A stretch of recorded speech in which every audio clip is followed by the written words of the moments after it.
Bismillahirrahmanirrahim. Assalamualaikum warahmatullahi wabarakatuh. Perkenalkan, nama saya Rizky Agusta Kasimpa dengan NIM 21650 0024. Baik, di sini saya akan menjelaskan dan mereview tentang manajemen integrasi proyek teknologi informasi. Kunci dari keseluruhan keberhasilan proyek manajemen integrasi proyek yang baik adalah ada 3 poin. Yang pertama adalah proyek manajer harus mengkoordinasi semua bidang pengetahuan lain sepanjang siklus hidup proyek. Poin kedua, banyak manajer proyek baru mengalami kesulitan melihat gambar besar dan hanya fokus pada terlalu banyak detail. Poin ketiga, manajemen integrasi proyek tidak sama seperti integrasi perangkat lunak. Proses manajemen integrasi proyek. Yang pertama, mengembangkan proyek charter bersama dengan para stakeholder untuk menciptakan dokumen yang secara formal memberikan wewenang kepada proyek charter. Yang kedua, mengembangkan pernyataan lingkup awal proyek bersama dengan stakeholder,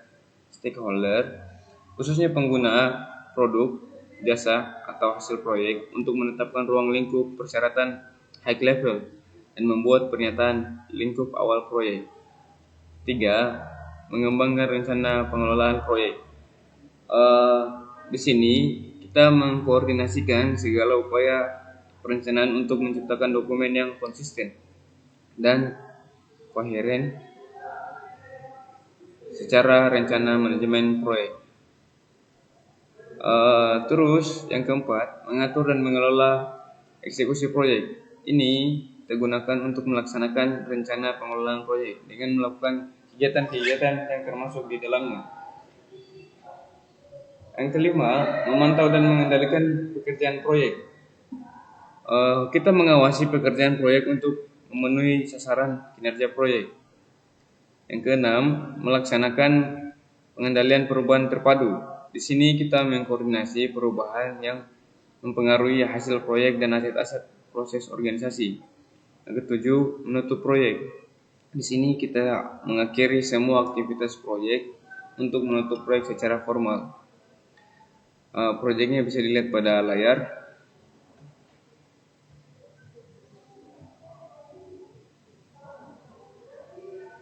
Dan untuk proyek charternya ada 2 poin. Setelah menentukan proyek pada apa yang akan dikerjakan, maka proyek tersebut perlu diketahui oleh seluruh organisasi. Proyek charter merupakan dokumen yang secara formal menyebut keberadaan proyek dan menyediakan arahan pada sasaran dan pengelolaan proyek.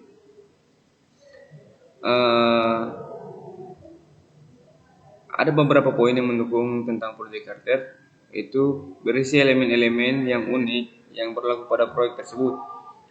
Yang kedua, nama proyek resmi. Yang ketiga, manajer proyek. Yang keempat, tujuan proyek. Yang kelima, penjelasan asal-usul proyek. Yang keenam, sponsor proyek. Yang ketujuh, hasil akhir deliverable dari fase-fase proyek. Yang kedelapan, strategi global dalam pelaksanaan proyek. Yang kesembilan, perhitungan waktu kasar dan biaya kasar. Yang ke-10, sarana dan prasarana dan sumber daya. Yang ke-11, staf vendor. Contoh proyek charter bisa dilihat pada layar.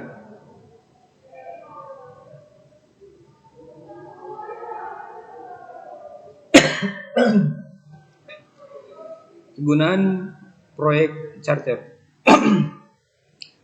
Yang pertama, pendefinisian proyek secara jelas. Yang kedua, mengenali atribut-atribut pada proyek. Yang ketiga, identifikasi otoritas proyek. Yang keempat, peran kerja orang-orang utama yang terlibat. Yang kelima, sebagai fondasi yang menopang jalannya proyek. Bisa dilihat pada layar tentang manajemen integrasi proyek, strukturnya.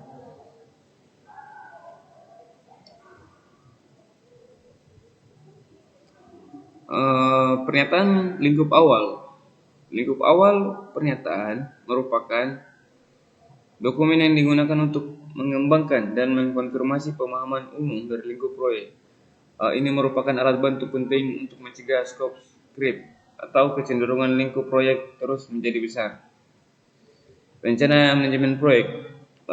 Rencana manajemen proyek merupakan dokumen yang digunakan untuk mengkoordinasi semua dokumen perencanaan proyek dan membantu memandu eksekusi dan pengendalian proyek. Atribut-atribut proyek. Atribut rencana proyek. Di sini ada beberapa poin. Yang pertama, proyek unik atau rencana proyek juga. Rencana haruslah. Dia itu dinamis, fleksibel, dan diperbaharui ketika perubahan terjadi. Elemen umum dari rencana manajemen proyek. Yang pertama adalah pendahuluan. Yang kedua, deskripsi bagaimana proyek diatur. Yang ketiga, proses-proses manajemen dan teknis yang digunakan dalam proyek. Yang keempat, pekerjaan yang akan dilakukan, jadwal dan informasi anggaran. Eksekusi proyek ini sangat penting karena mencakup pengelolaan dan pelaksanaan pekerjaan yang dijelaskan dalam rangka rencana manajemen proyek. Dan sebagian besar waktu dan biaya biasanya dihabiskan pada tahap eksekusi. Alat dan bantu teknik eksekusi proyek. Ada 2 alat bantu dan teknik eksekusi. Yang pertama adalah metodologi manajemen proyek. Yang kedua, sistem informasi manajemen proyek. Dan kita perlu lihat juga untuk memantau dan mengendalikan pekerjaan proyek itu ada 3 poin. Yang pertama adalah perubahan tak terhindarkan pada sebagian besar proyek, sehingga perlu dikembangkan dan diikuti proses untuk memantau dan mengendalikan perubahan. Dan juga pemantauan pekerjaan proyek mencakup pengumpulan dan penyebaran informasi kerja. Dan juga 2 keluaran yang penting, yaitu tindakan korektif dan preventif yang dianjurkan. Sistem kendali perubahan. Proses formal yang terdokumentasi yang menggambarkan kapan dan bagaimana dokumen dan pekerjaan proyek resmi dapat diubah, dan menggambarkan siapa yang berwenang untuk membuat perubahan dan bagaimana membuatnya.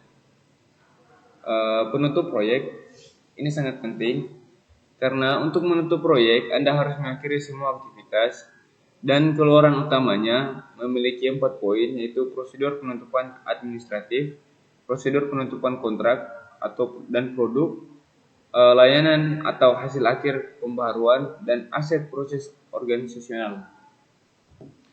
Rangkuman bisa dilihat pada layar.